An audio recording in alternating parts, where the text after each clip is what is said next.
Welcome y'all to another episode of the Presidential Executive. What's going on? This is your boy right here, JB. This is my brother over here, El Presidente Rag. What it do, my guy? Man, what it do? I'm sitting up here trying to share the link. You know what I'm saying? Share this good link. Yep, already beat you it's to it. like, Already man, beat I'm you trying to it. put it on the page, and man, Yeah, I already beat you to it. Y'all go ahead and like this video right now. Help the algorithm. I don't care if you're watching live right now or you watching it on a replay or whatever. Just go ahead and like this video to help the algorithm. I think we officially at 700 yeah, subscribers on man. YouTube. Salute to us for officially being on 700. Yeah. So, slow grinding, but we there. We doing that. So you can catch us on wherever that you stream podcasts. That's on Apple Podcasts, YouTube, iHeartRadio, Amazon Music, Spotify, and Stitcher. So what it do, man? Man, what it do? Man, salute to our guy, man, Jay Sanders, Mr. Hit the Like Button himself, who just celebrated a birthday.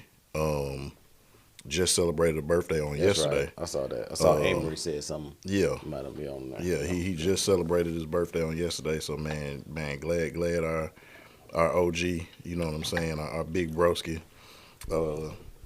made it another year.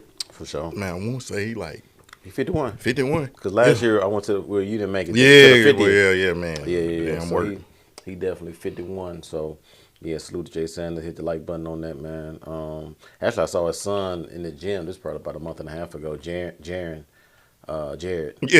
I saw him at the gym getting some reps in out there. He getting a little big, getting a little swole. Yeah, You know what I'm yeah. saying? So yeah, I saw him out there about a month or so ago. Maybe over that time. So yeah. Salute to the whole Sanders fan, man. Amory, Corey, all them folks. You know what I'm saying? Yes, sir. You know what I'm saying? Good folks, man. Good folks.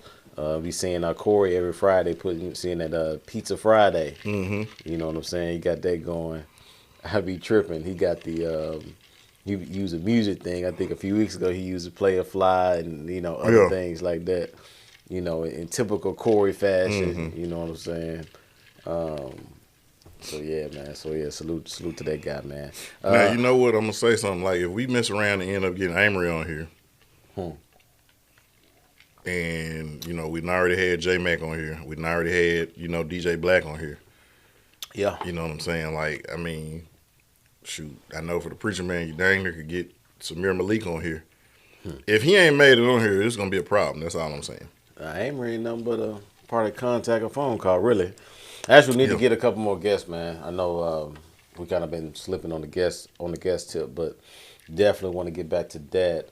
So, we can wait on you. See, if we can make a shake a move. Message. Oh no, man, no. Like I said, I got to be like, hey, I just need waiting on the executive approval. Yeah, you always saying? got the approval. You just got to put the stamp on it. Oh, okay. Hey, don't put a date on it. Okay, bet. I Whatever, got you. You know I what I'm got you. saying?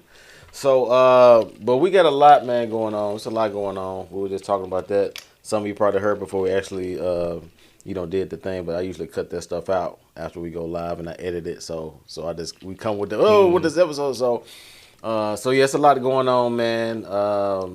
We got a lot to get into. A couple things. What I do want to go ahead and talk about is just, y'all see the face on the thumbnail, just the hazing situation that was going on at SU. I don't have a whole lot of information about it, but we just know the general piece of what's going on with it. I think originally the fraternity, I think it was the Bruz. I think it was a Q, the Q fraternity that that was accused of hazing the young guy, and I think they said they falsified the report or something. Oh yeah, it was Omega Sapphire. Omega Sapphire, yeah. Mm-hmm. So they falsified the report, and so it actually, I think it came out. I still got to look some stuff up. We can just do that on the fly, really.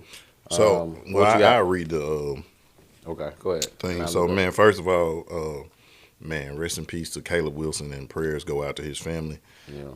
That was the name of the young man. It says that A recent update on Caleb Wilson. Sources close to the investigation in the Southern University student Caleb Wilson's death revealed to the WFAB I-team that the initial story given to the police that Wilson collapsed at a Baton Rouge BREC park was false. According to sources, Wilson and other pledges of Omega Psi Phi were actually at a warehouse in Baton Rouge during an unsanctioned fraternity ritual when he was punched in the chest and collapsed. He was later pronounced dead at a local hospital. The sources claim there were 9 pledges in the line, each allegedly forced to endure blows to the chest. When Wilson was struck, he reportedly collapsed, suffering a seizure at the warehouse. And then, so the picture that I sent you, the caption said that Southern University Omega Psi Phi members allegedly misled authorities about Caleb Wilson's death. Sources reveal he collapsed after being punched in the chest during a ritual at a Baton Rouge warehouse, not at a park as initially reported. Yeah. Yeah, and that's kind of what I skimmed through with the headline. We talked about this before. We had a few of those fraternity episodes and stuff like that, so we ain't got to rehash a lot of those. Right. It's just, you would figure, at least think in this day and age with all the stuff that's going on, as far as the stuff with the fraternity sororities and stuff like that, that people are still to that degree still doing stuff like that, right? Like, not saying, people just gonna start doing fraternity sororities, like that's not, but just to like keep it, more civil and not do the extra stuff and hitting the dude in the chest. I don't know if he had some type of medical issues, some asthma, something to where or he might have had a whatever going on with his chest that it collapsed. But it's just unfortunate for stuff like this to happen. And hopefully it like rings an alarm, or more of an alarm for people that are over these fraternities and sororities to be like, hey man, if we gonna do it, let's keep it to a minimum, especially when they're talking about physical stuff, right? Yeah. So I just hate it happened to that cat. I think he was a part of the band too. I think I did see that. But I hate things to happen this way, but hopefully we can learn from it. And it's almost like and I'm a big wrestling fan. Yeah. It was a move Crush used to do called a heart punch. Right? And he like get your arm behind your back, you know what I'm saying? He cock back and hit you in the chest, and like that was one of his finishers. But like if you do something like that to somebody for real, like a lot of those wrestling moves, and that's why they tell you do not try this at home. Yeah. This is because we know how to land, we know how to, and it still hurt. But we're trained professionals, like we train to do this. If you're not trained how to take this punch or take this hit, you can really hurt somebody, kill somebody, and even a lot of them, suffer from CTE and stuff like that because of the blows that they take and things of that nature. As a matter of fact, the guy who was the leading person pushing for the CTE research for the football players, Chris Nowinski, was a former wrestler. And he had to retire because of concussions. And so, like, that's how you know that stuff is real. So now let's juxtapose that with this hazing stuff. You're hitting somebody in the chest and he had a seizure. He sound like he had a heart attack. Yeah. You know what I'm saying? And so now, again, you're doing this stuff and you're saying keep it to a minimum. Like, you can't even join the military until you take a physical. Yeah. You know what I'm saying? Like, when you become a police officer, you have to take a physical. Why? Because some of the stuff that we do when, like, I remember when I was going to be a firefighter, like, we had to take a physical. You know what I'm saying? And then after that, then there's certain stuff. If you can't do certain stuff within a certain time frame, we're not even going to put you through the other rigors of it because you can't even get past the basic part of it. I mean, they do that for the sheriff's department, fire department, MPD. I don't think of anything that you can do where, and here you are going through some physical stuff, and aside from you doing a dance, step routine, like, what does that physical hazing have to do with that?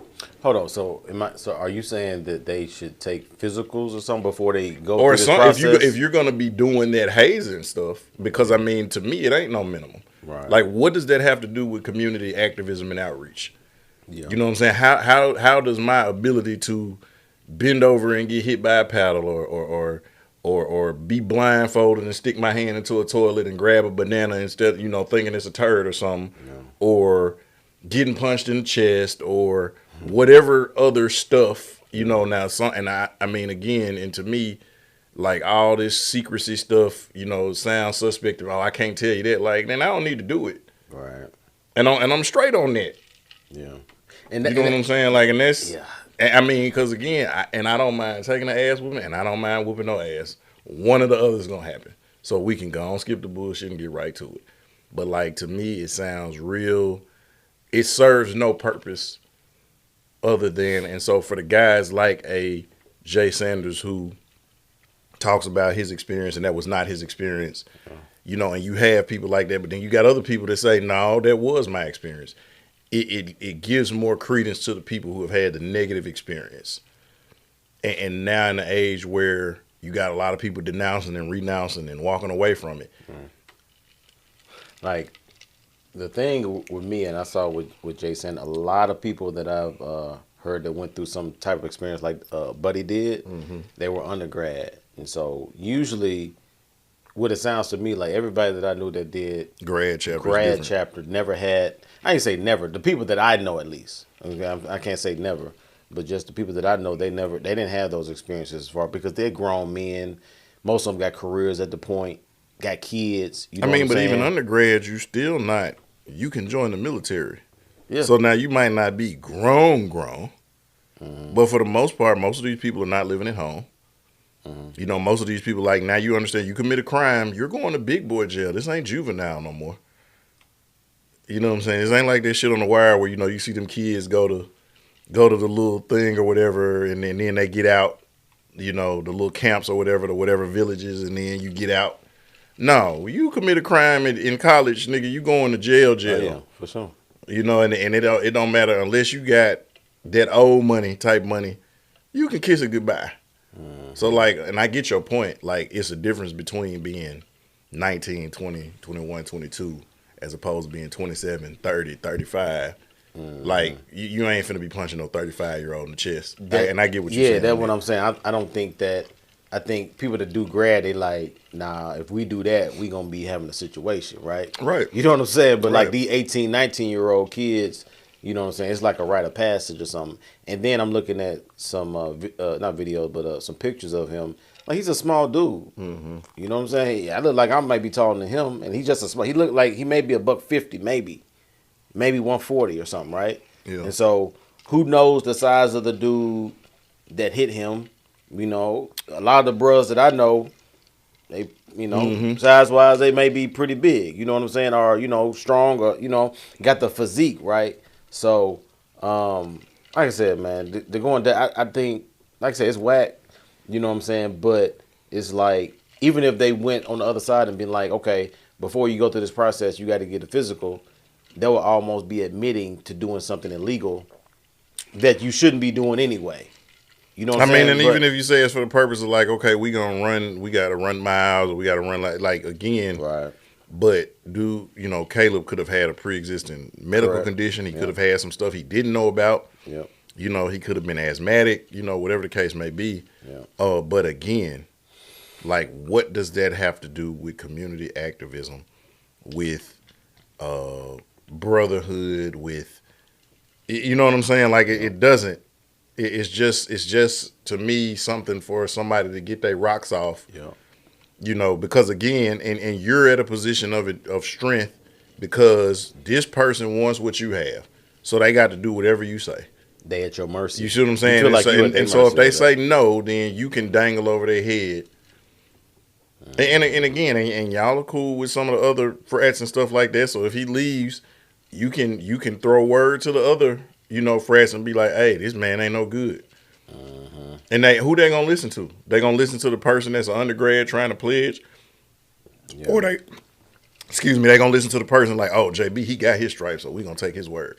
Yeah, the whole thing is whack, bro. Like, if you don't know how I feel about fraternities and sororities, I just don't think it's any real place for them when it comes to this type of stuff. Like, if it was just a process, I pledged a business fraternity. You know what I'm saying? And so, pretty much what we did, our quote unquote hazing was, at the time, it was Dance in the Name of Love with R. Kelly. You know what I'm saying? We had to dance in front of the thing, pick a girl out, do stuff like that. But anything physical, we went through the process. We learned the information.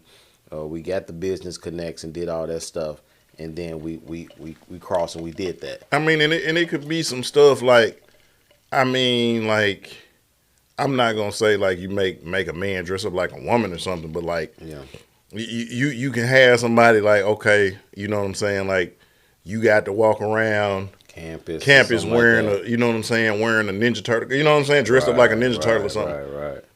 You know what I'm saying? And when Yeah, people ask you why you dressed in this goofy outfit, like you you can't, can't, you you can't. got to go to hold the people laughing at you, and you got to endure it. Yeah, You know yeah, what I'm saying? And yeah, that's something. It's non-physical. It's non. You know what I'm saying? Like, yeah. I and agree. and, and Yeah, then and then you know, like what they did. Again, I use another wire reference. Like when they told McNulty, "Where don't you want to go?" And he was like, "Man, look, you can put me anywhere except for on a boat. I can't stand boats." And his boss was like, "Okay, I'm gonna take care of you. I got you." And man, when they end up moving them, where they put him at, right on the boat. And that's kind of a thing. Like, all right, what costume would you be most comfortable wearing? yeah. I was like, man, you know what? Man, I could walk around campus in Darth Vader. Man, I ain't finna walk around dressed like a male, ballerina. And then okay, he don't like male. Okay, bet that's the one you got to wear. Non-physical, non-invasive. When Right. people send their kids to schools, they are not expecting to get a phone call. I mean, let alone if you dropping out money, you don't want to hear that your kid fell in the That's class. the thing. They dropping off money for You the know what I'm fraternity saying? and Right. You sororities. don't They want to hear dropping that off your money for that. kid failed a class. You don't want to hear that they got expelled. So imagine, shout out to my account on Instagram, Black Zeus, because I said the dude I be posting. So imagine, I find myself saying that a lot, but imagine you get a phone call that your baby gone. You didn't get a chance to tell them I love you. You didn't get a chance to say goodbye. You didn't get a chance to say I'm proud of you. You just get a random phone call, whatever time they got the phone call. And it's not something that was avoidable. I mean, or rather that was unavoidable. Oh, boy, yeah. You know what I'm saying? Like this is something that didn't have to happen. Yeah. And so now everybody gonna make excuses, but keep in mind, keep that same energy. That's all I say. When you make excuses, keep that same energy. Cause some of y'all got kids, some of y'all got brothers and sisters, some of y'all got nephews and nieces. I feel the same way about that as I do about people promoting that hood shit and that street shit. Everybody love it till it's your brother, Yep.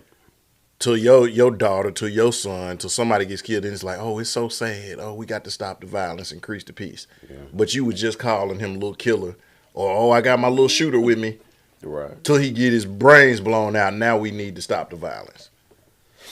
I actually mentioned some of that today. This is kind of going off track a little bit. Just like,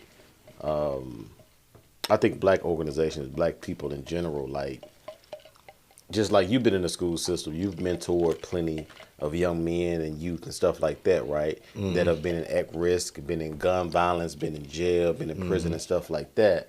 But you didn't come from that environment, right? You know what I'm saying? So like not directly, Correct. like Directly. yeah, it Directly. wasn't a direct. Correct. Like when I was at home, my mom and dad never cussed. Yeah. You know what I'm saying? Like now again, people like, man, you cuss, you drink. Now keep in mind, like I was still in the hood, like I was around it. Right. You know what I'm saying? Like again, like if you know my uncle, like Right. hey, like so Yeah. and this is who I'm with in the summertime and everything. So I'm around it, but I had the balance of seeing both sides of it. So I know I don't have to do certain Right. things. And so to your point, no, I didn't never have to worry about my dad going to jail. Yeah. My mama being hooked on some type of drug or anything like that.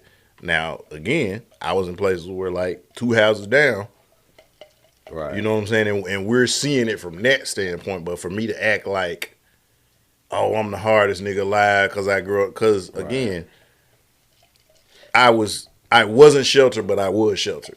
Right. You know what I'm saying? Because like I could see it, but I didn't have to. That wasn't my reality. Okay. Okay. Correct. You just proved my point. Now, true transparency. Just looking at this, it was a mentoring position or something, right? Mm-hmm. And so went in, had the interview. I think I killed it. Now I came like as far as from what I'm used to, came up in there proper, like I know what an interview. You know what I'm saying? That tie, you know what I'm saying? Just no Right. suit, just, whatever like that. And so they asked me, why should you get this position? This was basically helping out youth, young kids around Memphis with gun violence and stuff like that. Now, I told them my story, what you call my testimony, that I have a lot of indirect, you know what I'm saying, experience or something. But did I grow up, you know what I'm saying, without a father? No. Did I grow up in a, bullets, me ducking bullets every day and stuff like that? No. But I've been around it. I had brothers that were in gangs, you know what I'm saying, in prison. Right. Been around and had friends growing up that were killed, that were, you know what I'm saying, feel the pains and stuff like that. And so, I basically said that, it don't matter. I don't think it takes, necessarily another hood dude to influence another hood dude. I think, my point was you need diversity, real diversity, as far as somebody that's, been on the corporate side, but also been, directly part of the streets for a moment, a part of, you know what I'm saying, hanging around people that did those type of things and knowing the mentality. And like you said, knowing the other side of it to really speak to both sides. You know what I'm saying? So I just think, we can, look, especially being in Memphis, you don't have to look like me in order to influence me. You know what I'm saying? To be I think like I use you as an example because you had indirect experience, you know what I'm saying? But you have did a great work with a lot of young men and a lot of mentors that grew up in harsher circumstances than you, but you could still relate to them. I mean, well, I did a lot of dumb shit too now. I mean, don't get it twisted. I did a lot of dumb shit, but I saw We all did that. We all that did I some dumb wasn't, like, you have to make a decision, like, do I want to end up this way or not? I'm going to tell you what you should have said, because true enough, and we joke about this, number one, I would have said, why not me? Why not you? Because while true enough, yes, you did have both parents at home. You did have a strong father. You did have good examples, but you also had some bad ones too. Yeah. But even further, more than that, you realize what a lot of kids don't realize until it's too late. Unfortunately, you got a second chance. A lot of people don't. Yeah. You did try to jump off the porch. Yeah. And that almost didn't end well with you. And you saw that you were at a crossroads. This could be it. You chose, and you chose to go, as that old Robert Frost poem go. You chose the road less taken. And I had different. I was talking to a young cat the other day, just like how I learned was, I saw my brothers in front of me. Right. I saw them have baby mama drama. I saw them have child support. I saw them go to jail and go to jail, like that, have felonies and stuff like that. And so I looked like I heard my brother come on the phone crying for my mom to come pick him up from prison because he didn't want to be a 201 no more. Right. And my brother was hard at the time, like when the Raleigh, you know what I'm saying? I know both of your brothers. Like, ain't neither one of them no hoes at all. So when I hear that on the phone, it's like, Jamal, I don't think you want to go down that route. So it's about making decisions. And so, like I said, I don't think, just like I remember hearing about Nas one time talking about how did he get to the place in his career to get the royalties and get all the other stuff behind the scenes. He got a Jewish white man, a lawyer, in order to navigate the industry to get him a good deal the first time out, right? The first time out. So what I'm saying is, like, if you really want to make real influence and change, they don't have to be your regular hood stories from I used to be like you know what I'm saying, directly into going into being like I can't make an influence on you unless I understand directly what you're going through. I've seen many people that somebody from a total opposite point of view have influenced this dude more than anybody that would from his own community. So, I mean, and again, in that situation, and this is not just for you, but for anybody, again, my response would be, why not me? Because even though, like you said, yes, even though I grew up in this household, I was still in these same neighborhoods. It's a lot of people in 201 right now that was my homeboys, that was my teammates, that was my classmates, that was my schoolmates. And the only thing that separates me from them is a decision. A decision. That's all it was. And I see some of their kids right now, and the only thing that separates them is a decision. And so now, yes, you probably have people working for this organization that they are the one side, but they need to be able to see the other side, because what happens is if they only see the one side, a lot of them will feel like, oh, okay, well, I can do just like Shay did. I can get out there and when I get whatever age, and I'll stop and I'll get my life together. But then you're going to have some people that can see me and say, you know what, I'm going to decide while I'm still in high school. I ain't going to wait till I go to jail, until I got some felonies on my jacket, or until, I get shot and, I'm in a coma and I come out and, half of my homeboys are dead or whatever, and now I'm going to get my life together. Why not you? Because you grew up with a man who took 2 children that wasn't his own and raised them and never treated them like they wasn't. Mm-hmm. So the importance of somebody who ain't necessarily got no skin in the game, but I'm going to still step in. Yeah. And I'm going to put y'all on a path to be better. And don't make a difference between any of them. Exactly. So it ain't necessarily about, and I think a lot of these organizations, they fall in love with everybody's with the imagery of it. And shout out to my boy. I know you probably seen him on Facebook. Shout out to my boy Renardo Baker. He has that van that says "I shall live and not die." Saint Nardo. Okay. Nardo is, man, gotta get Nardo on here. I'm gonna hit him up. Nardo is somebody that was like an organization like that nonprofit's wet dream. Cause here it is, somebody he's from the Mound. Mm-hmm. You know what I'm saying? Like, so dope. You know what I'm saying? Like, well, he played football for the Mound, for Orange Mound. Mm. You know what I'm saying? He got out of high school, man, so dope, was known in the streets, had good street cred and everything. Yeah. End up, getting his life together, being involved with the church, and now he's trying to save the same kid. Oh, that's the hood's wet dream right there. That's a testimony. You see what I'm saying? It's like, because he was out there, he done had guns pulled on him and da-da-da-da. Like, but everybody ain't that. Mm-hmm. You know what I'm saying? And so, like, man, I remember when I was working with him, we were working out in the Mound. Like, man, you had the dynamic duo, because it was like 2 sides of the spectrum. Yeah. So it's like, because on the same team, right? No. But at the same time, you had somebody. I wasn't unfamiliar. Yeah. You know what I'm saying? But like my testimony wasn't Nardo testimony. Yeah. You know what I'm saying? Like I was the I was Duncan Penderhughes, a class act. Yeah. No, like I was a smart kid from the hood, like, but I just wasn't no hoe. Yeah. You know what I'm saying? Now, again, nobody ever coerced me into doing some dumb shit. The dumb shit I did because I wanted to do. Yeah. But no, I ain't never stood out freezing on the corner. You know what I'm saying? Trying to sell an 8-ball or, a gram or what. That ain't my story.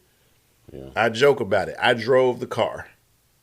But at the same time, I came to a crossroads where it was like, I knew I wasn't as tough as some of these other people.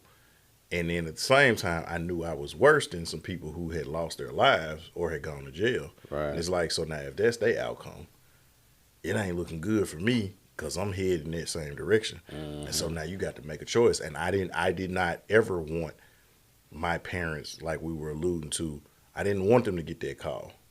Mm. You know what I'm saying? Like I didn't want them to get no call like, oh, your son had crashed out, man, we need you to come identify the body. Or I didn't want to have to call and say, hey, I'm locked up, can y'all bail me out? Because I promise, if I went to jail, I promise you I wouldn't want to see my dad. They wouldn't have known. My black ass would have been sitting up in the jail. And they'd have been like, man, we ain't heard from Shay in a minute. And like my ass would have been sitting up serving my sentence, because I still would have been more afraid of my dad. Yeah. This like, oh man, call your dad or get locked, man. Let me go on, put me in the cell. Yeah. Because, I mean, my pops, like, again, that post that was made, like, name some preachers where it's like, quickest fight of my life. Yeah.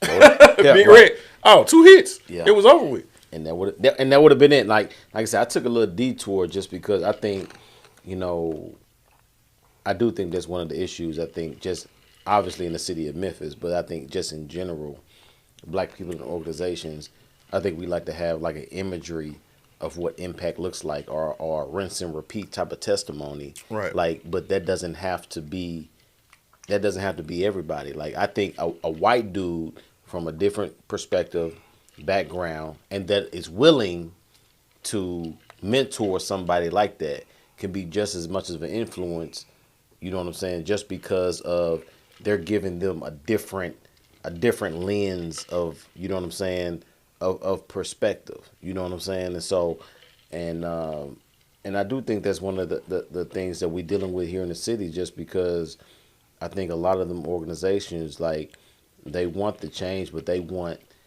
the change to look a certain way. If it doesn't look a certain way, then, you know what I'm saying, they may, turn or go another direction. And the irony of it is again, like, the organization where me and Nardo was working for, like, again, like, that was stuff he liked. But I'm like, that you want that. And I'm like, you old cornball ass nigga. Like, you so damn soft. Like, you're not even remotely close to that. Right. But you gonna tell me I'm not? Mm-hmm. And like, I had to remind people, like, do y'all know where Lemoyne Garden is? Do y'all know what that is? Cause, like, that's where I'm from. Yeah. Now, again, fortunate enough, did not have to live with it in terms of, like, I wasn't in the game like that. Right. But, like, these are my neighbors. These are my classmates. These are my friends. We're at school talking, and, such and such got shot. Like, the house got shot. Like, that was an everyday occurrence. It wasn't strange. You were around it. You know what I'm saying? You hear shots, like, and everybody take off running and hiding. Like, that was reality. Yeah.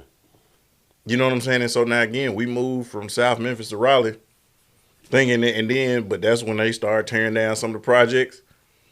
And so now, the same people we think we getting away from. Yep. So now that they call it Murder 8, like, all of your OGs in Murder 8 I went to school with.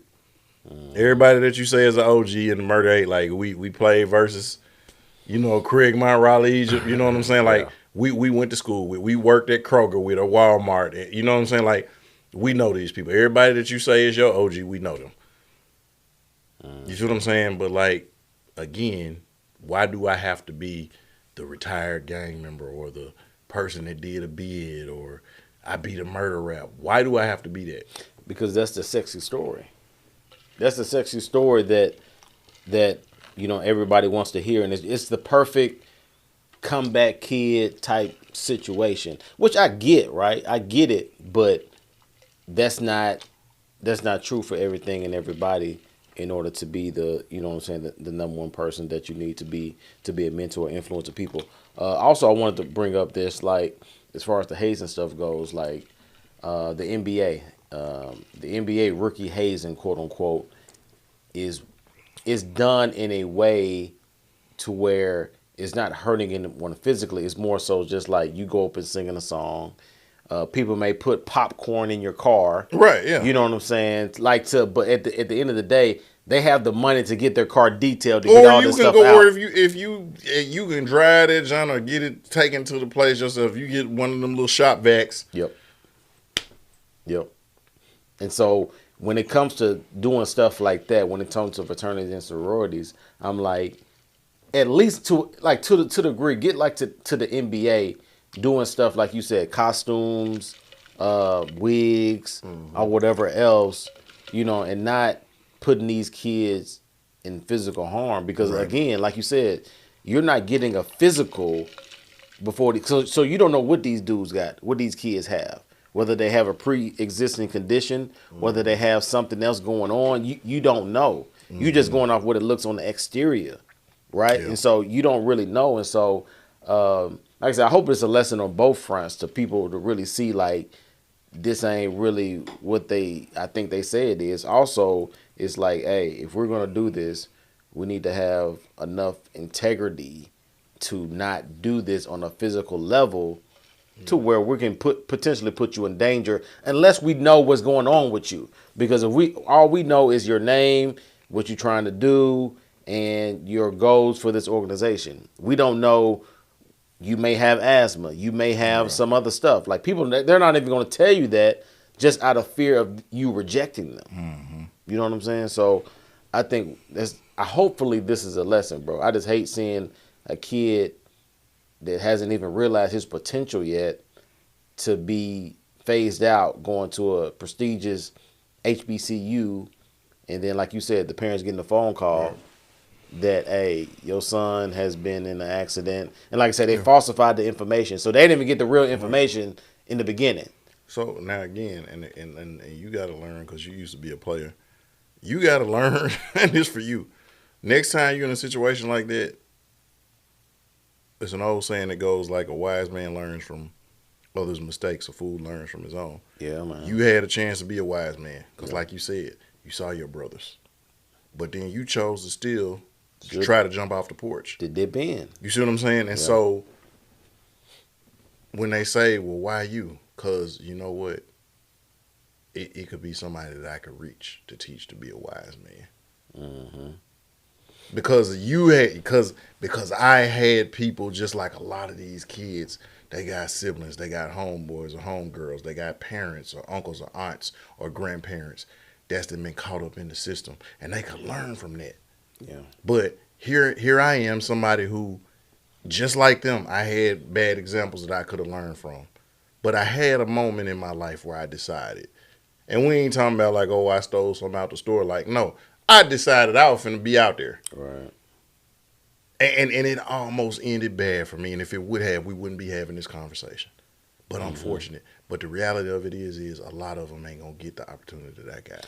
And I thought about that's how you can't be afraid of that. Right. Like, man, I'll go to the show Game of Thrones, Tyrion Lannister. He said, man, don't hide from your past. Wear it like armor. Because if you wear it like armor instead of it now where people would try to use it as a weapon against you, if you use it as armor, if my worst stuff is protecting me, then what can you hit me with? You see what I'm saying? Like, so man, lean into that. Yeah, I did that. Yeah, this happened to me. Now what? But still look at what I've done and how I've overcome that. And I'm still this and I'm still that. Now what? I was just thinking about, R.I.P. to Percy. But like, he had a good heart, bro. Like, Percy was, man. Percy was like, but like, what's the difference between you and Percy, right? You were saying like a decision to do. And what happened to him was a wake up call for me because I was about 6 months older than him. He did something and didn't know it was an undercover cop, and they waited to prosecute him as an adult. And this is somebody who I was with all the time. Yeah. You know what I'm saying? Like that you talk about, man, day one, ride or die. Like it was no, I mean, we didn't hesitate for one another. You know what I'm saying? The only thing is that when I'm driving the car, I happened to get away and they got the license plate, and then all they did was show up at my folks' house and was like, somebody staying here, young man, this looks about this height, and he was driving this vehicle. Yeah. And we got the license plate. Yeah, he got away from us. He gave us a slip, but we got the license plate number, so we just showed up where the license plate registered at. You see what I'm saying? But my parents at home, slap on the wrist, I lose my driver's license. Yeah. The only thing is I wasn't dealing with an undercover cop. Yeah.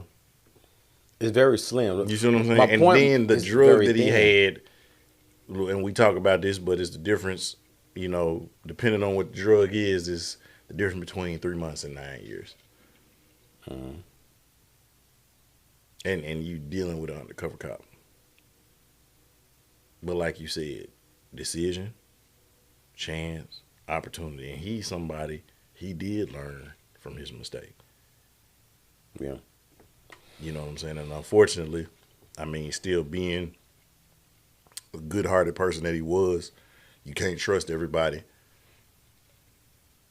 but Yeah, yeah, you know, it's crucial, man. Let's keep going here now. One of the things I did want to touch on real quick, I think I put on. Well, I know you didn't see it, but it was a meeting between Zelensky, I think the dictator president of Europe or something, and President Trump and Vice President Vance. And so it was on TV. They put it out live and stuff like that. And a lot of people, and they actually end up kicking him out of the mm-hmm. White House, because he was being disrespectful. He wants to do it now. I hear a lot of people criticizing it, like, and I get it. Like I said, truth be told, I don't know if you can tell on the pod, like everything that Trump does and stuff, I do not agree with, but I do think he gets a bad rap with certain things. Like this thing, I think is twofold because I think it was meant to be a show. I think they filmed it for it to be a show, for twofold for him and just for everybody else. So not only were they having a meeting with Zelensky, they were having a meeting with any other president or dictator that's around the world to see how they handle business, basically sending a message out. This is a new regime. This is a new administration. This is how we're going to handle business. We're not going to tolerate X, Y, and Z. So I do think it was beneficial. I think Zelensky actually just came out today and said that he is going to cooperate with them in trying to get some type of deal done, right, with the U.S. And so, and that I do think this is one of the brilliance of Trump, because he's been in not only the business world but in the entertainment world, and knowing the value of TV media content to send a message out. So I thought that was interesting. I did want to point that out. I don't know if you have anything to say to that. I don't know. Just like I will never defend Joe Biden or Obama or Kamala or Clinton or Reagan or Bush Yeah, yeah, or nobody. I will never defend Trump. Um, that's fair. and I'm consistent. That's fair. I don't mess with none of them. I mean, as far as from an entertainment standpoint, dog and pony show, posturing, pandering, whatever. Yeah. Um, I get that. Uh, just because I wouldn't mind him negotiating on my behalf for a real estate deal, that's something completely different. Um, and so, in terms of knowing how to talk the trash and talk the talk and walk the walk, to your point, having been in certain industries, definitely know how to do that. But like I said, I uh, I respect the office. Whether or not I agree with the person, I respect the office because all authority is ordained by the Most High. So No doubt. just like, regardless, like it's stuff, we got jobs. I don't always agree with the stuff that they do, but I respect the office. No. Now, if you get out of place and you come to me outside of your office, then we having a different conversation. But as long as you're operating from your office, I will give you the respect of your office. Mm-hmm. Now, it don't mean I've had no problems, and that's why even at my job, I don't have no smoke even from, it was something telling for me when the dude that's over the district knew who I was. Because my name ring out all over the city. Oh, hold up, you got who helping y'all out? Oh, okay, we good. Don't even worry about it. So now when I get a chance to have a real conversation, I let them know, I don't care that you got this position. I respect your position. Mm-hmm. But we dealing on a man-to-man level. And I can tell you that this some BS. But, hey, you in charge. As long as it's in my job description, I'll do it. Mm-hmm. And so in the same way, I don't have to agree with your politics. I don't have to agree with your policy. But I respect the office. So you'll never hear me applauding if something negative happens to the person in authority. Like when the whole assassination stuff, I wasn't applaud. Like some people like, oh, I'm mad he missed. Like, that's dumb as hell. You live in this country. Keep that same energy if it's somebody you like. Yeah. I'll never co-sign that. Yeah. But not at the same time. Don't. But with that being said, don't get it twisted. Like, I ain't rocking with your policy or your procedures or nothing like that. But at the same time, you're still a human being. You're still a person. I still respect the authority of the office, because if it's somebody that I am favorable to, I want that to be respected in that same way. Mm-hmm. And so, man, again, I just wish that we would stop getting involved in these pointless wars. Money that could be redirected into improving our education systems, or hell, in Memphis, all these damn potholes we got, you know what I'm saying, raising teacher salaries, not firing people who have jobs that are essential, you know. I wish we would focus more on that, but, you know. No doubt. I didn't actually see the fight. I don't know if you did, with Tank Davis and Roach. I've heard about it. I've seen little clips and stuff of it. By all means, it looked like Roach won the fight. Straight up. It wasn't a draw. Now, a lot of people made comments about Jim Jones and Joel Santana coming out, introducing him and coming out, walking out with him and rapping or whatever. That's what Cam said on their podcast, that, you know, that was a determining factor. That was a very distinct point to why, you know, Tank performed the way he performed. But it looked like, and if you look at the thumbnail with everything, go ahead and like this video again right now if you haven't already. Go ahead and like it. It looks like another thing with like boxing is not what it used to be. Boxing is like almost kind of like the new WWF in to a degree. Like, it's real, but then it's also a element of narrative and story and artistry in it, to where just like with Mike Tyson and Jake Paul, like Logan Paul, whoever. No, I think he fought Jake Paul. He fought at that time. So it's Jake like Paul. Yeah, Logan Paul the one that's in WWE. Okay, yeah, and so it's like the boxing is not like what we grew up on with Hagler, Sugar Ray, and all those people. Like, yeah, back in the day, it was still some questionable decisions, but it wasn't like so obvious as I think as we see today. And so controversy sells. And so by all means, it looked like Tank won the fight. It looked like, I think he even took a knee, but didn't get charged as a knockdown. Didn't get charged as a knockdown, right? And it should have been a knockdown. You can't take a knee, and it's not a knockdown. Yeah, but they didn't call it a knockdown though, right? It didn't get called for anything. It's right. Like, I don't know what they like. Oh, he's taking a breather. He's praying. So it's a moment, right? And so when it comes to stuff like that, man, it's like boxing is almost like it's fake to a degree, because now maybe this was just a build up for them to have a second fight that'll be more bigger. But that ain't even the next fight money coming up though. He said the rematch ain't gonna be the next fight. Right. Tank did. But whenever they do get back, you know, maybe it'd be for a bigger purse, for bigger money. But I just think the whole fight, the whole thing was just, I think it was a scam, and I think that boxing got to do a better job, because it's like boxing is trying to find the next big thing to sell itself. Yeah. And so, you know, this, I think, was just more so a part of it. What you think?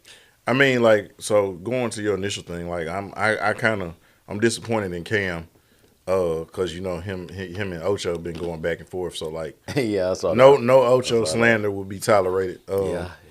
Especially, you and know, he was respectful too, right? And you know, Ocho was on. You know, Ocho was on First Take. I saw that the other day, and did an amazing job. He did. He did.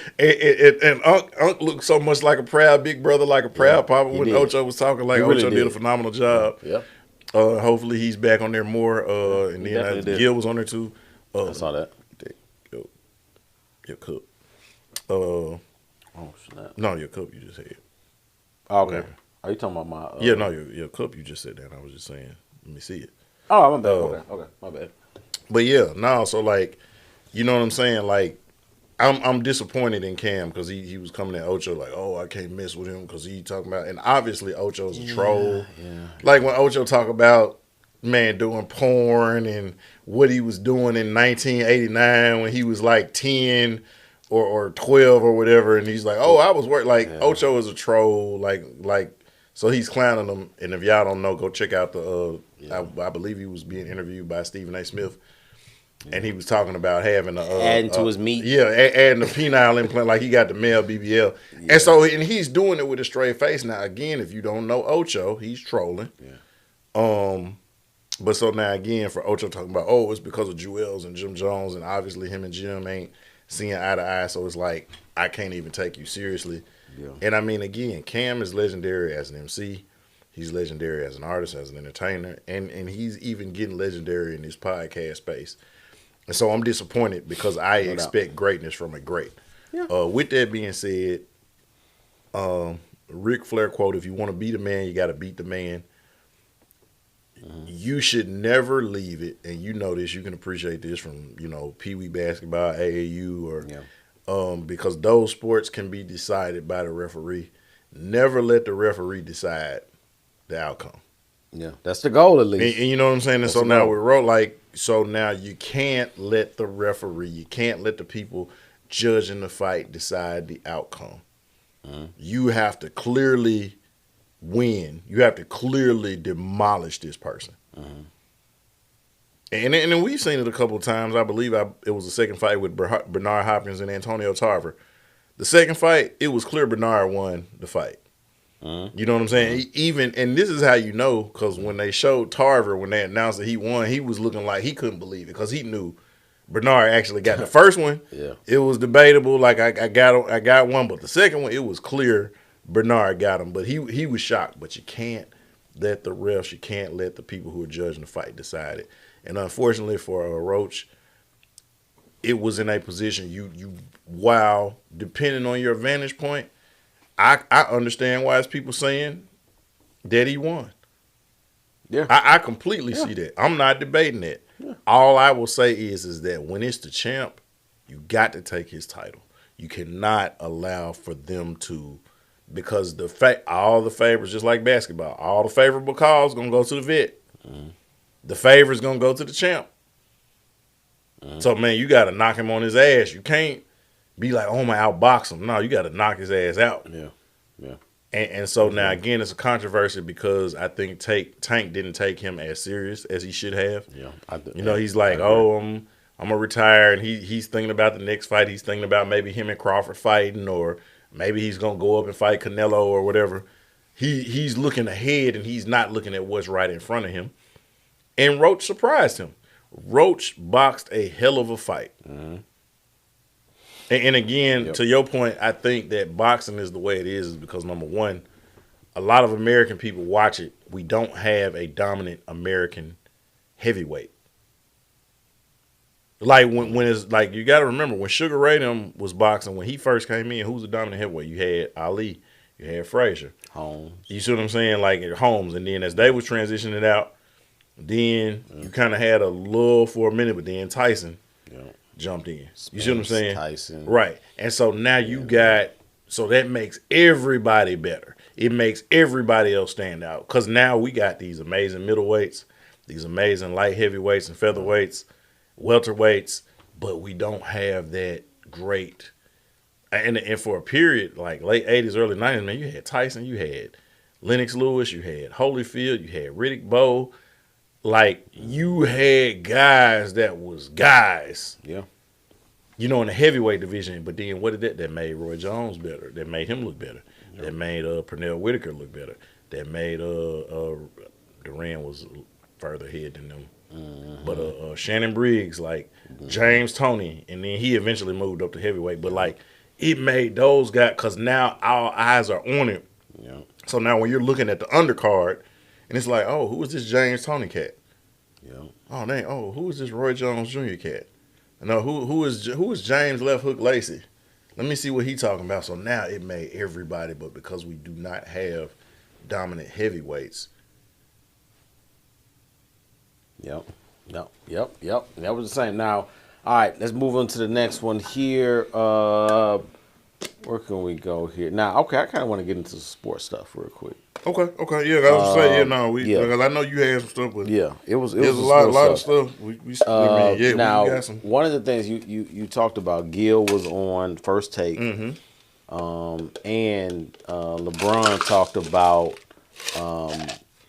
Ant being the face of the league, Right. Yeah, that controversy with that. and about how you can't blame the kids for not wanting to be the face of the league because they get criticized so much and da da da this. So basically, what I saw, LeBron was speaking up for people like Ant that said they don't want the face of the league, and basically trying to validate him because of people always bashing him and do all this stuff now. Which, look, I'm just gonna say this. I like I said, as great as LeBron is, I'm gonna let you say it. 'Cause I ain't gonna as say it. great as LeBron is, I disagree with him on so many Oh, okay. I fronts. thought you was gonna say something else. I No, agree because with you. because he babies this generation's athlete, right? Because you complain about people not liking you, say the Skip Baylesses and let's say two or three other national people that really get on LeBron, but then you have the three or four that you have that are vehemently against LeBron, he has 6 or 7 others that go for him on all fronts.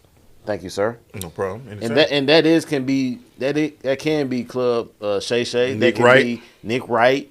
That can be a plethora of other ESPN analysts. Big Swagoo. He's a LeBron GOAT fan.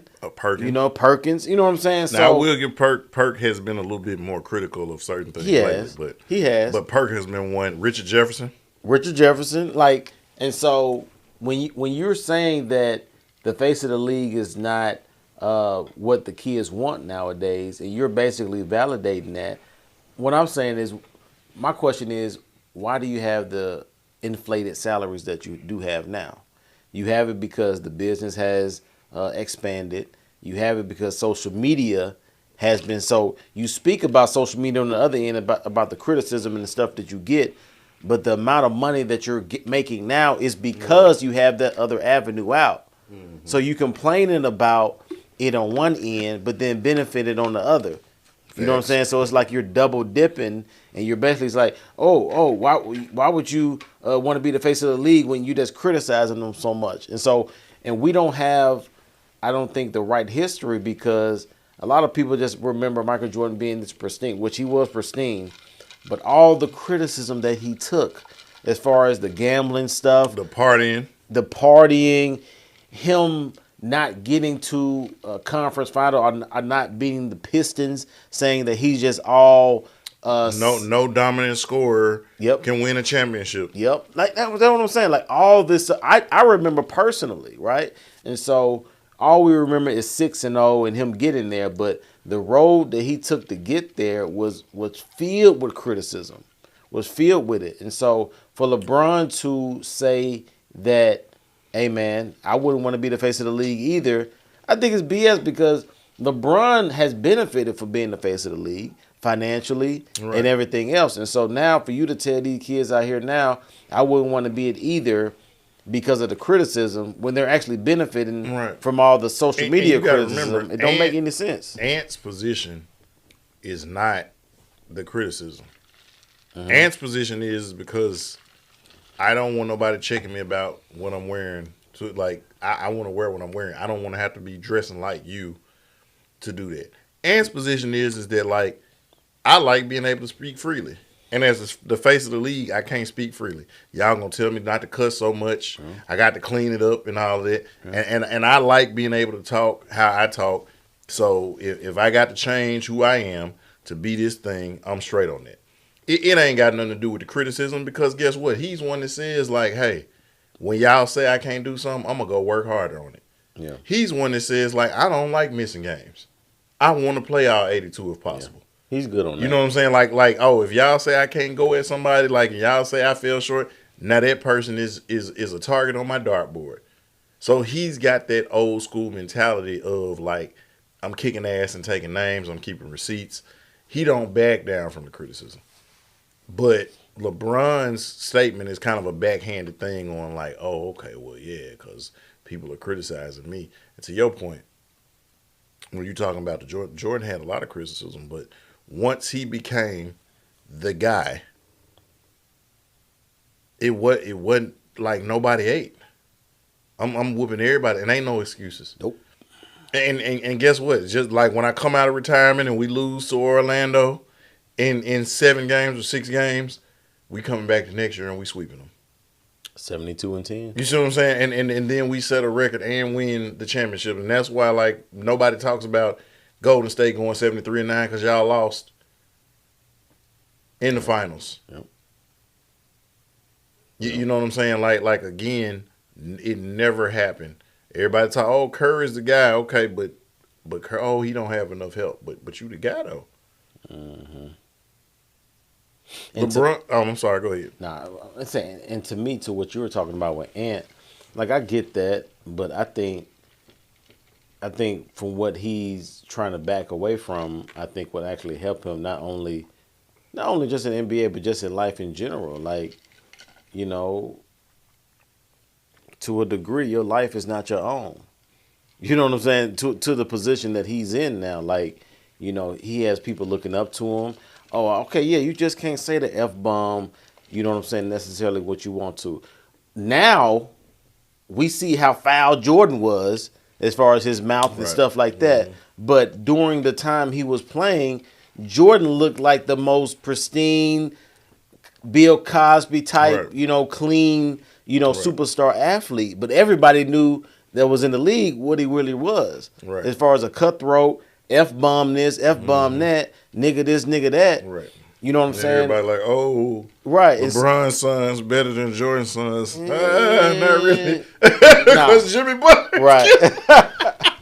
I don't think that Bronny will ever be as good as Jimmy Butler. Not at all. Not at all. And so it's like, to me, I think people that want to take it, because it's just more than playing the game and being great on the court, you have to accept the mantle as far as what I was saying. Your life is not your own. Jordan knew his life wasn't his own, so that he carried himself to a degree that not only inspired young black people and just people in general, but just like, look, this is what I really am on the court. I work, but then also I know I need to be a role model to these children, these kids. And I think that's a lot what we're missing right now in the society, because now everybody just want to do them. I'm going to be unapologetically me, and it don't matter. My thing is be unapologetically you, but also know who you're impacting, who's looking at you, because that matters too. And so, I just can't say it. I can't cuss nobody out just because I feel like it. You know what I'm saying? It's a bigger goal. You're in a different tax bracket. Yeah. So now it's like, come on, man. We have to be better. Ant needs to, I think, take the accountability that comes with being the face of the league, and he don't want it just because he wants to continue to be immature, to continue to, you know what I'm saying, not be held accountable for dating all these OnlyFans models and having babies with them and stuff like that. Like, to me, it would actually be better for him to try to take the mantle, because I think that would actually help him as a man. You know what I mean? And so what LeBron is saying, I think, is encouraging him to continue to do the same thing he's been doing, and not just like, bro, I get what you're saying, but this is what you probably need to go for, because it will help you on down the line, not only as a player, but as a man. I mean, and again, like I'm going to tell you, I've said it once, I'll say it again, leave the OnlyFans models alone. Get you an escort. I'm just saying. Go overseas. Go to Amsterdam. Yeah. I'm telling you, like, go get out the country. Yeah. You know what I'm saying? Like, leave. I'm sorry, I love American women, but I'm just saying, like, it's different. Yeah, like, leave the OnlyFans models alone. Get you an escort. If you're gonna pay for it for real. Yeah. You know what I'm saying? And that's their occupation. So you ain't got to worry about. I mean, think about it. Everybody you hear that's blowing up somebody. What is it? An OnlyFans person or porn? It's not an escort. You ain't never heard of no escort diming somebody out. Cause that's what she do for a living. She has one talent, and she uses that to the best of her abilities, and I applaud it. If you're going to do it, get you an escort. Because think about it. Who does Zion get in trouble with? Porn star? OnlyFans? Ant. Bet. OnlyFans? Like, I'm just saying. Yeah. But, That's real. again, I just feel like, to your point, that wasn't like, oh, I'm going to cater to the younger generation.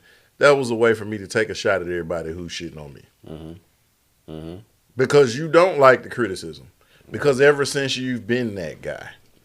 Yeah. And to keep in mind, like, at one point, I was a bronsexual. I think I've showed it. I still got that magazine. Me too. You know what I'm saying? Like, we talked about it on here. When he made the decision, we watched in my crib the decision at 2180. Yep. 2180 Meadow Glade. Meadow Glade Drive. What is apartment 3? 5? Yeah, apartment 3. 3. Yep. We were in there. We watched the decision. Yep. Pizza and popcorn. I think it was me, you, and Keenan. Me, you, K. No, man. Somebody like, me, with you, the whole K. crew, wasn't it? Yeah, Mikey was over there. Nova was over Carter. there. Yeah. Yeah. Like we're over there. We deep. Yeah.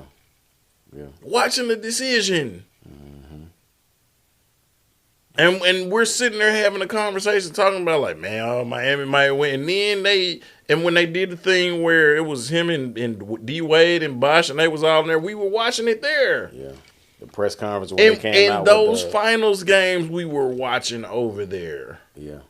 And we were upset. Mm-hmm. Like, how the hell are y'all losing to Dallas?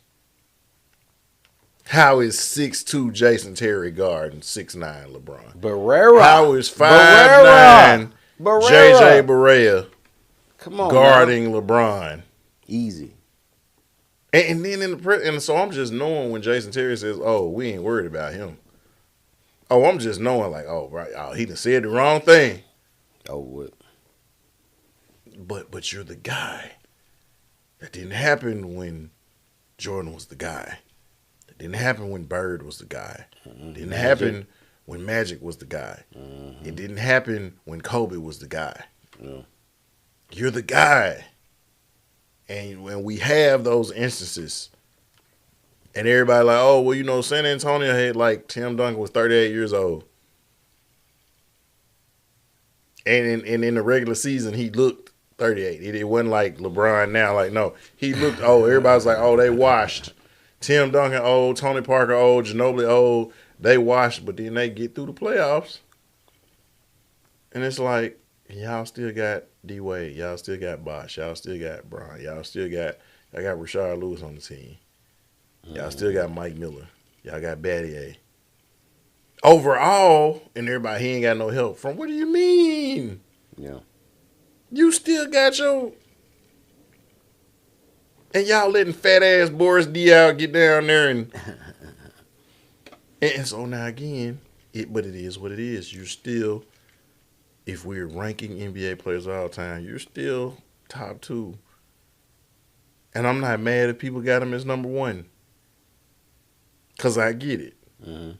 But because, to Stephen A's point, because you're not looked at as the GOAT, now we've insulted you. Top 3 is not enough. Top 3 is not enough. And in some cases, like Stephen A say, you top 2. Top 2. Yeah. That ain't enough.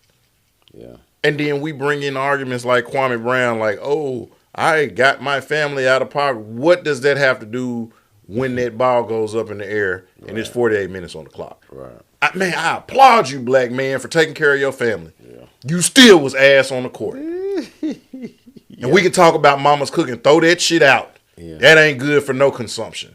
He's a good content creator. No, you're a good content man. You talk it because you like deflecting. Yeah. Because you talk about I did for my family, and how many points is that good for?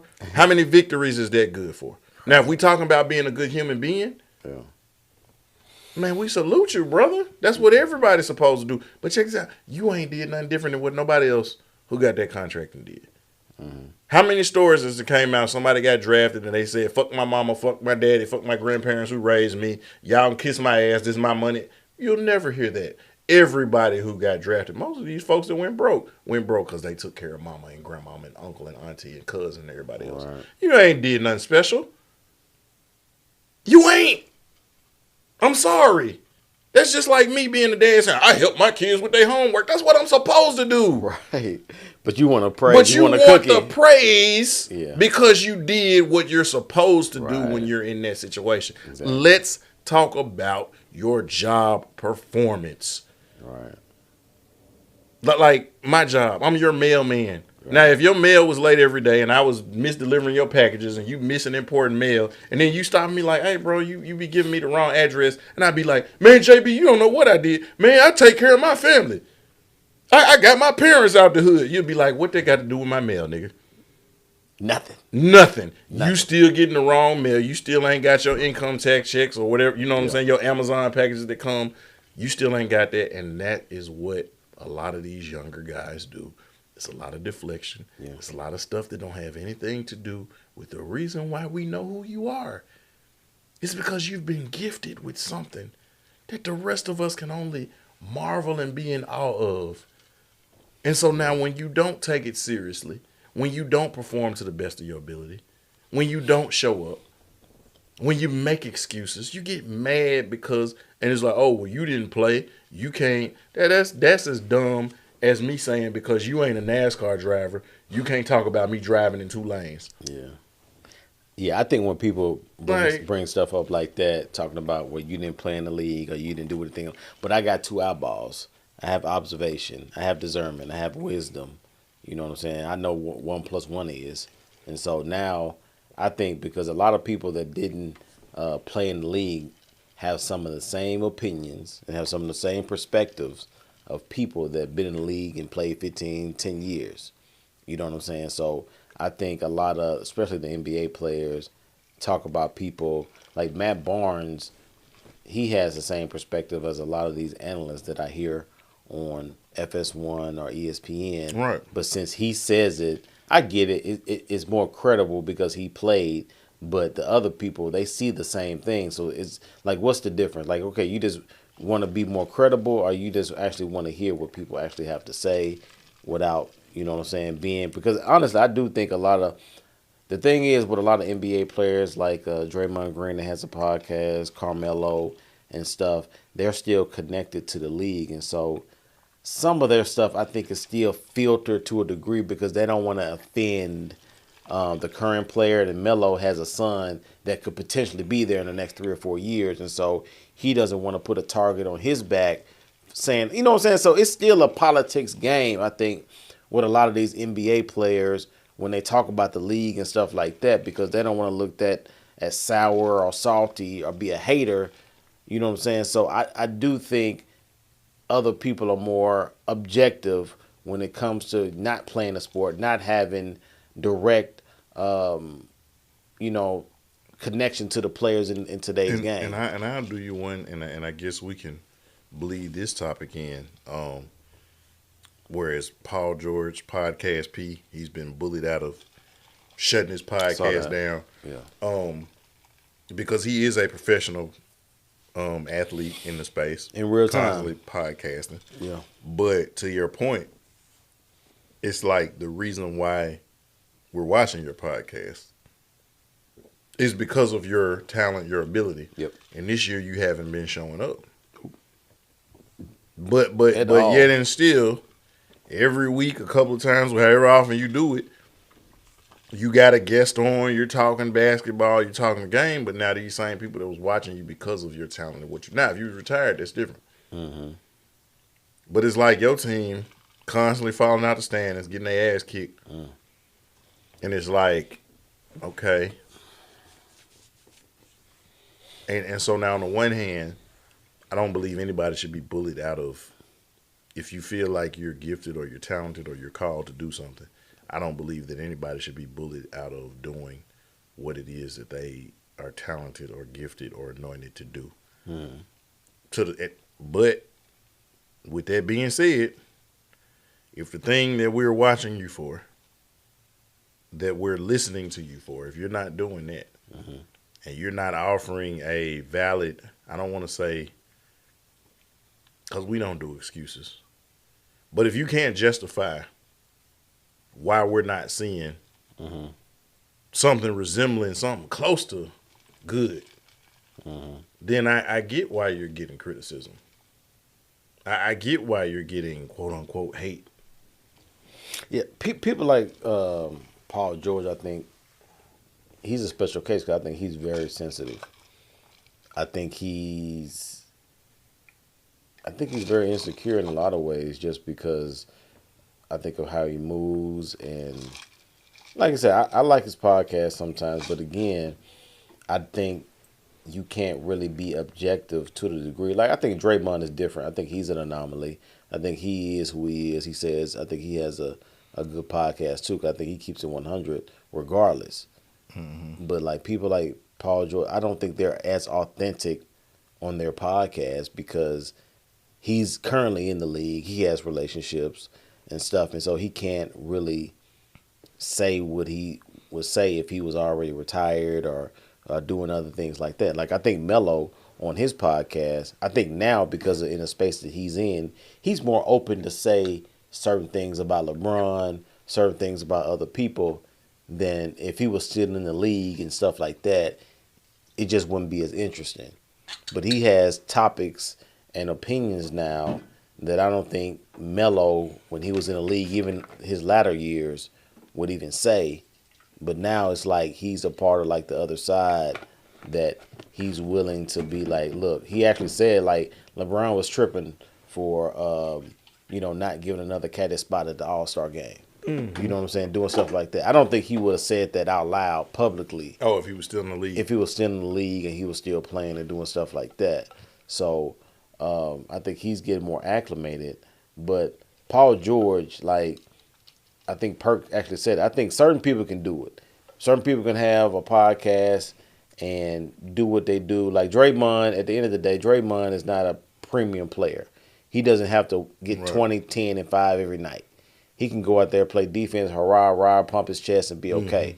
Paul George, he needs to get 20 and some every night for his team to be successful. Yeah. And so that takes another mentality, another physical level to go to. And you got a podcast too, and you're trying to do all this other stuff. Like, you not built like that. You have way more responsibility on a night-to-night basis than a Draymond Green. And so to that point, I think Paul George, he needs to just stick to basketball at this point right now, because we've never seen somebody at his level of talent, his level of responsibility on a night-to-night basis have a constant podcast. The people that we know that have the podcast is what? Matt and Stack. You can say the Knuckleheads. Oh, definitely. Yeah, definitely. That was actually one of the first ones. They were the first ones. They were definitely the first ones. With Quentin Richardson and Darius Miles. We got Jeff Teague and his podcast doing that thing. He's retired. You know what I'm saying? Shout out to Jalen Rose and Jacoby, because they were kind of, it wasn't called podcasting then, but it was a show, but it was, It was and I mean, if you remember, like when we first started, like we used to always give them a shout out because Jalen would come on. Got to give the people what they want. Give the people what they want. Like that was, and he'd be on there with the baseball bat, and I would call them Jalen's True Hollywood Stories, because Jalen always had a story when he was in the league. But Draymond. Yeah, I think who we missing? Coaching the Lakers, JJ Redick, the old man in the 3. But he ain't doing that no more. Right, he stopped. But he stopped, though. Yeah, but he had like a 3-year thing where he was, and I mean, it was really a lot of good basketball conversations being had. It was really great. Yeah. But to my point, what I'm like, imagine JJ still doing a podcast now and doing the Lakers. Right. Oh no, that's why he had to stop. Exactly. Oh, and we can't forget Gil's Arena. Gil's Arena. We got to give Gil's Arena. Yeah, he definitely need. But also, everybody on there is retired. Right. Don't really play like that anymore. And so, to me, Paul George needed to be pushed out. Because, and Gil is great unless he's talking about LeBron, and then he just... Yeah, he loses all credibility. Man. But not anything else, man, Gil is like, if we was doing like a 2K rating, any other topic or person, Gil is like at 100. Yep. That's like true. When it comes to LeBron, I would say he's like a 74. Yeah. Because he's going to always... Yeah. And another thing with him, He has a kid that's going to be in the league in about 2 or 3 Elijah Reese, years. yes, and he signed He's with, I cold believe, though, USC. USC, and he's cold, and so now a lot of Yeah, opinions McDonald's that All-American. Gil, yep, a lot of opinions Gil has on the league now. He's preferencing because he's going to have a son that's going to that, so he's not going And to then speak against it but to what's that crazy, extent. so Matt Barnes, his twins are playing. Yep. I didn't notice till I believe he was either on. One of them was talking. I can't remember if they was on. I think they were on his show. Matt Barnes and Stack. I did not know. I didn't realize because Matt Barnes' ex and Gilbert ex are sisters. So Matt Barnes' twins and Gilbert's son Elijah are cousins. Okay. They like first cousins. Yeah, they first cousins. Okay. Cause they moms are sisters. Okay. And so it's like, but like the juxtaposition of it, you see Matt Barnes, he's not really scared to talk about anything. You know what I'm saying? And then it's like, to me, Matt be political sometimes too. He'll say what it, like I think he don't come as aggressive, but in the beginning he's gonna he did. say what he's got to say. Yeah. He'll say what he has to say without being like, you ain't shit. Like he ain't gonna do that. Yeah. But he'll say like when he talks about the current players, like them being too sensitive, or they got to come on down with it, or they don't want to receive it because they'll listen to us because we play, but they don't want to listen to somebody saying the same exact thing, and they'll say like, oh, you're not valid because you didn't play. I'm like, man, look, 2 + 2 is 4, whether you're a bank manager or you're a bum on the street. Yeah. But they'll look at a bum on the street and be like, "Oh, nigga, you don't 2 + 2 can't be 4 because if it was, how come you on the street? Because I like cocaine.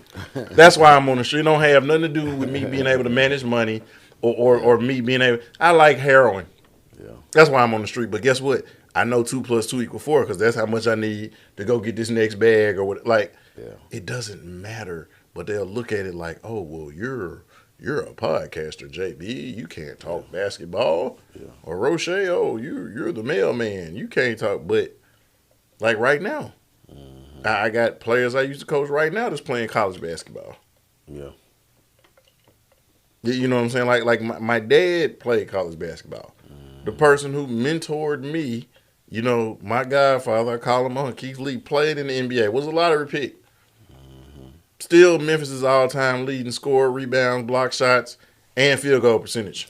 And will forever be the way everything going. Yeah, the way it's going now. No, you're not going to be able to get it now. That. You ain't beating But four-time All-American. And I got to sit at the feet of this person. So in some cases, even though I didn't necessarily get out there and do it, the person who taught me went further than a lot of y'all did. And I got to sit at his feet and hear stories and hear experiences and see what he did. And so now, granted, I'm never going to say I know more than Amory Sanders. Right. Or Maurice Mo Miller. You know what I'm saying? These are people that I know that when they see me, we're going to walk up and embrace each other. But, man, these folks played in March Madness. Amory played in March Madness at Southwest Missouri State. 3-ball. You know what I'm saying? Like Mo played in March Madness at Georgia Tech. Played with NBA players, Amon Shumpert and dang it, I can't. It's somebody else he played with at Georgia. Thaddeus Young, I think.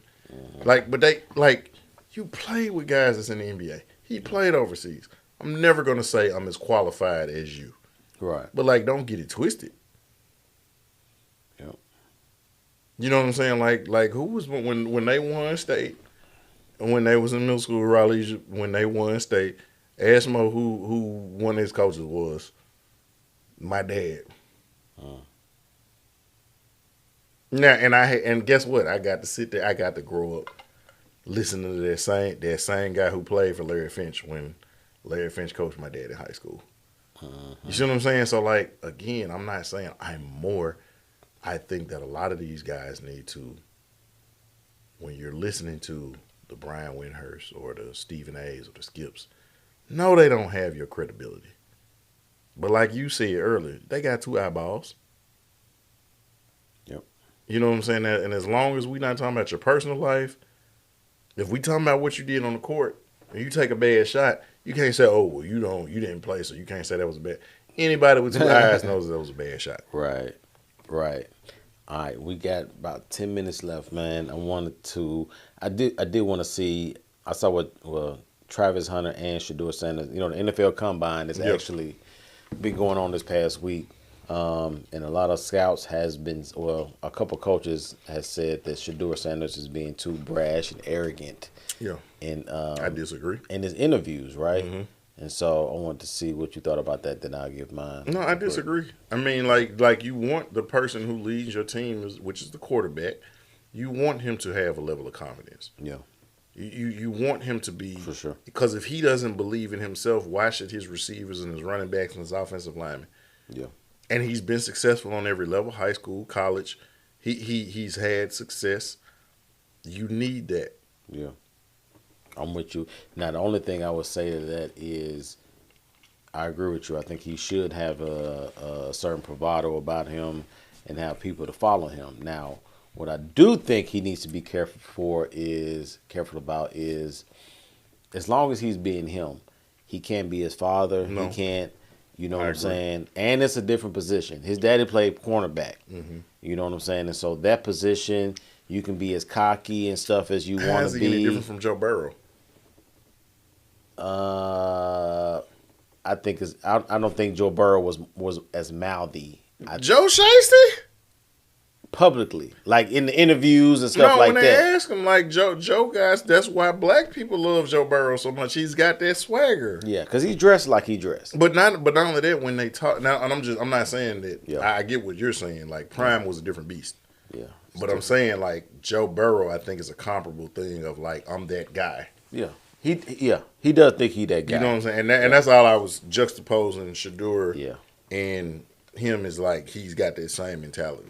Now, I still think Shador is going to be the first quarterback taken, but I do think he needs to, because he made a statement talking about he changed the culture everywhere he went. He went to Jackson State, then he went to Colorado, Facts. which is facts, right?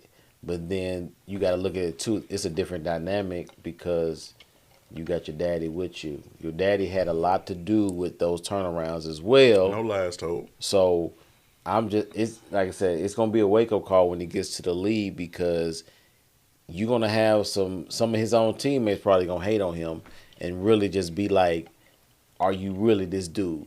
Are you really gonna, you know what I'm saying, allow us to do that? So I think it's gonna be some growing pains, but I still do think he's the best quarterback in the draft and that the Titans should go. Look, I ain't gonna lie. If the Titans get him, I would probably go see some games up in Nashville. Just cause I'm a Sheduer fan, so you know what I'm saying. I'm gonna definitely go see him if the Niners playing.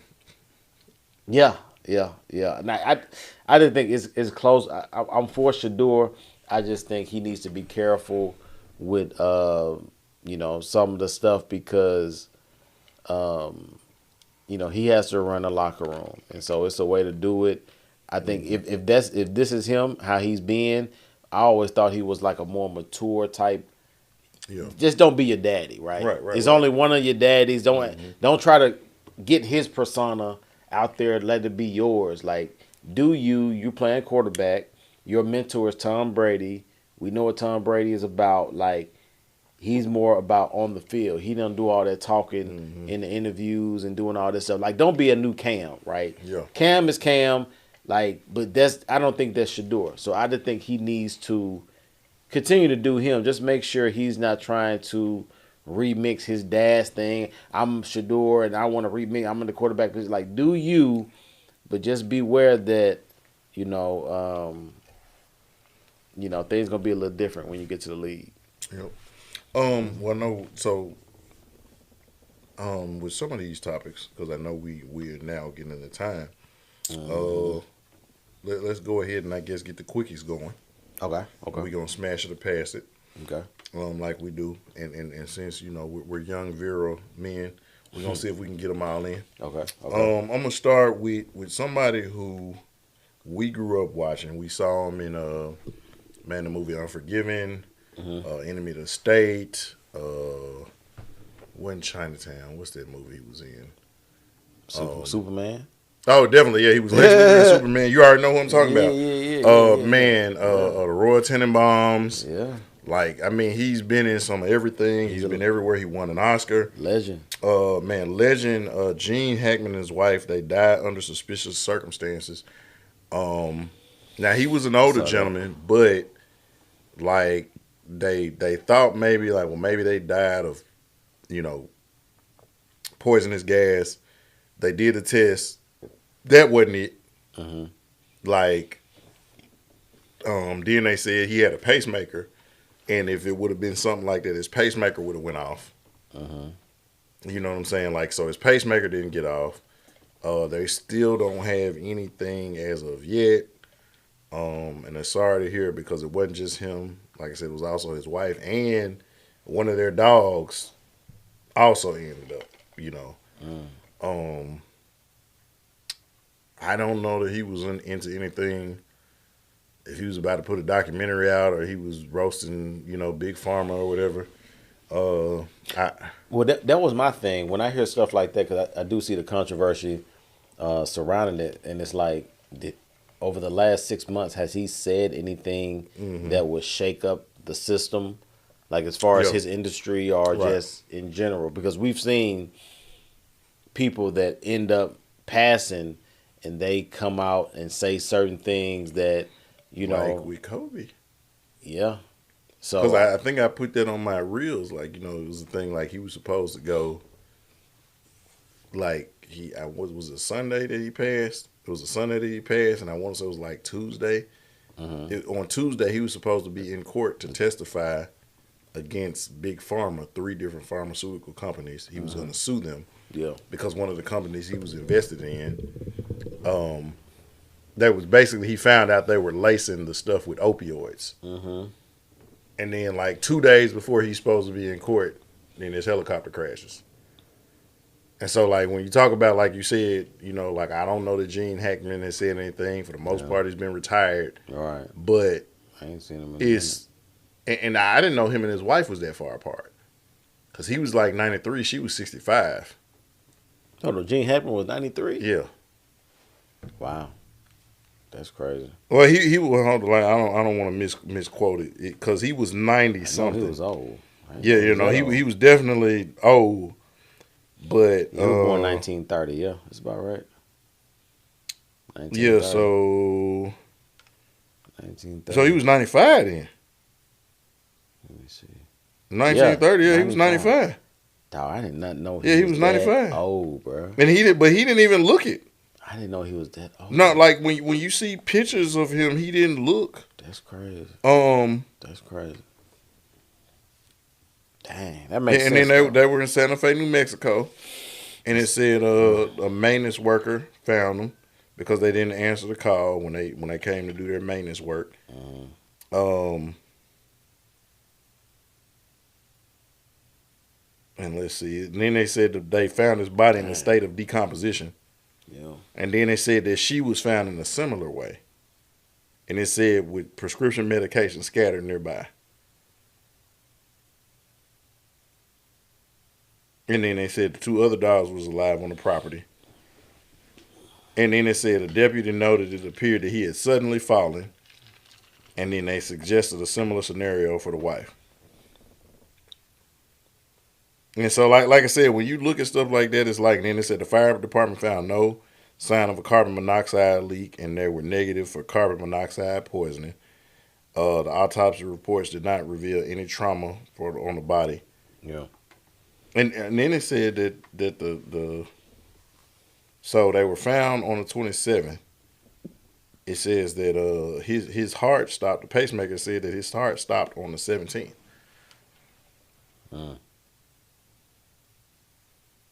So I mean, like I said, that seems odd to me. Rest in peace to the legend Gene Hackman. Lex Luthor, Popeye Doyle, Yeah. from crap. What is the name of that movie? It's a police movie. Enemy of the State. You know what I'm saying? Like The Quick and the Dead is one of my favorite westerns, and Unforgiven. That's my movie. Um, Enemy of the State. That's my movie right now. So For sure. moving on. Lil Baby and the murder allegations. Yeah, you're going to have to fill me in on that. I'm not too familiar with the murder allegations. So essentially, what happened was it was some gang stuff that was going on, and he shoots a video in the area where the gang stuff is going on. Mm-hmm. And apparently people were looking for him. Now he's saying that he don't have anything to do with it, but one of the guys that's in jail was on the call with his girlfriend, and he was saying they were looking for him and he was going to try to extort him. But the long and short of it is that the issues ended up leading to two 13-year-old boys being killed. Yeah. But what the guy was saying is on the phone call with his girlfriend, they were trying to get little baby, and he was going to extort him for $5 million for his involvement with the street stuff and everything. And of course, little baby is saying that he doesn't have anything to do with it. Yeah. Obviously, as we get more information, we will keep that posted. But it goes back to an earlier conversation that we would have, and I'll say I'm gonna smash it only because it goes back to an earlier thing, like when we were talking about at the beginning of the episode. Man, when you are able to get out, man, get out. All the way. Stay away from it. Like, you All don't the have way. anything to prove. Yeah, man. You are where we want to be. And sometimes you can be guilty by association. Yeah. You know what I'm saying? And so, like, here it is. You've made it out. You're the hero to the hood, but you're still trying to be. And again, as more stuff comes out, we'll probably find out and as we get more information, we can better assess the situation. But I hope that he doesn't have any involvement, and I hope that there's no more blowback or pushback. But, man, when y'all make it out, man, stay the hell out. Drive through, say what's up. You know, some people did you a favor, throw them a couple of dollars, but, man, you ain't got nothing to prove. Yeah, man, I'm with you. Like, I think the whole thing, when you're around, like, whether you're still in that life or not, if you still surrounded by people in that life, you're always going to be associated because you're the golden goose. Mm-hmm. And so it don't matter if that's your homeboy, but if he's in your circle, they're always going to come back to you because you got all the money to fund all the stuff. Right, right. And so whether you did it or not, let's say if he's not guilty or whatever, it's just allegations, you're always going to be connected because you still allow those people to be around you in your life. So, like I said, hopefully we'll just keep updated about what's going on, but you can't do that. You can't do that. So, smash or pass, the lawsuit that was filed against Jay-Z and Diddy has been dismissed with prejudice. Yeah. Now, which allegation are we talking about? Because you talking about with the 13-year-old? Yeah, with the young girl that said that it was both Jay-Z and Diddy. It's been dismissed with prejudice. Yeah. Keep this in mind. Tony Busby was the same lawyer that was used. He's a Houston-based lawyer. Mm-hmm. Sound familiar? Mm-hmm. Houston-based lawyer that was used to prosecute an NFL player. Mm-hmm. Sound familiar? Mm-hmm. Who was accused of being an ambulance chaser because, like, now there's an allegation made, and now all of a sudden, all of these people coming out the woodworks, like. Yeah. So, yes, he was the same lawyer that was trying to prosecute Deshaun Watson. Mm-hmm. Because, and like I said, anytime people's like, oh, it's 60 different women, and that just seemed odd to me. Yeah. You know what I'm saying? But, like, to the point, when you have accusations coming in, essentially, what was said is that the lady making the allegations is like, okay, well, all these allegations was coming out against Diddy. We're just going to pile on. We're going to try to get something out of it. Her story wasn't lining up. Yeah.